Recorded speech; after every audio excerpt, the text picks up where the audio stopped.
Taoiseach, on Saturday, together with residents and housing activists, I was outside a home or a house in Swiftbrook in Tallaght. It would make a fine home for a family, but instead it has been vacant for 10 years. It is owned by Pepper Finance, a vulture fund that is notorious for hiking up interest rates on mortgage holders. But it's been sitting empty for 10 years. It is one of more than 50,000 homes across the state that have been vacant for 6 years or more. One of more than 1,500 vacant homes in Dublin 24. And someone asked me a very simple question. They asked, why are there so many vacant homes when there's over 4,000 children sleeping in emergency accommodation? Why? And the answer I gave them is also very, very simple. The answer is the reason is because this government represents those who own multiple properties, not those who own none.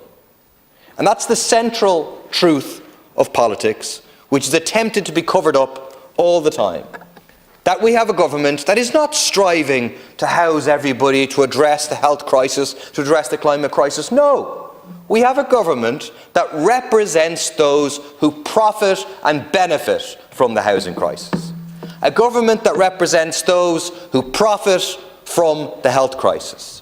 A government that represents those responsible for the climate and biodiversity crisis, not representing those who are affected by all of those crises. And for all of the talk of new energy, there is going to be no change with Simon Harris on that fundamental. The talk of going back to basics for Fine Gael, what does that mean? It means rhetorical commitment to law and order, which if passed into action means abandoning the rhetorical commitment to a public health approach to drugs.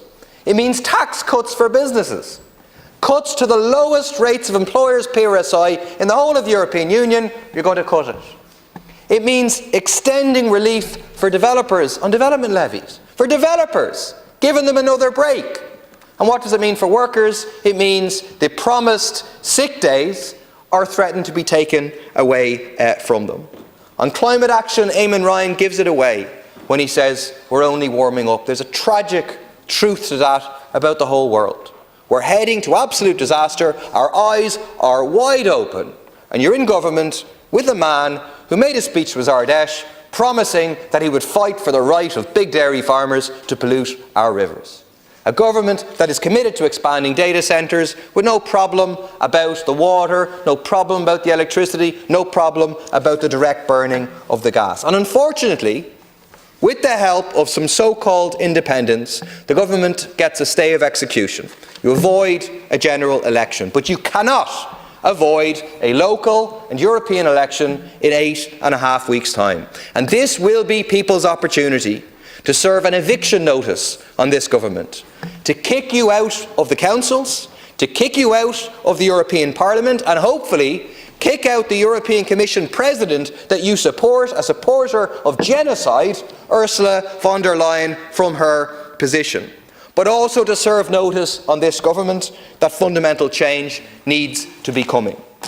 But I want to send a warning to people, because there's a lesson to be learned from what happened here today. This government only got such a substantial margin of victory for Simon Harris because of the support of a whole load of so-called independents.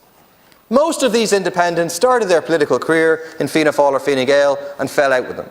Their highest political ambition is to be a minister in a Fianna Fáil or Fine Gael-led government. That's the truth.